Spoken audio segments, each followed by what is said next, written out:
Сәлеметсіз бе? Мен Жарбол Ізбасар Баймырза Беспаев атындағы мектеп-гимназияның 8 сынып оқушысымын. Мен әлемдегі экологиялық проблеманы көтеру үшін конкурсқа қатысамын. Жұмыстың идеясы ана табиғатқа адамзат қанша зиян тигізсе де, бізге табиғатымыз әрқашан көмектеседі. Мен бұл бейнеде өзімнің туып өскен Ақбұлым ауылын бейнеледім. Ақбұлымның табиғатын қарайық, одан сұлу жерлерін біз санайық. Таудан аққан бұлағынан су ішіп, бақтарынан жемісінді алайық. Ақбұлымның табиғатын тамаша, қарап тұрсаң көз тоймайды жараса.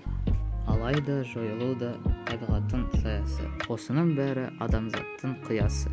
Тамсана қараймын дей алмайсың, табиғаттың бөлінген санасы.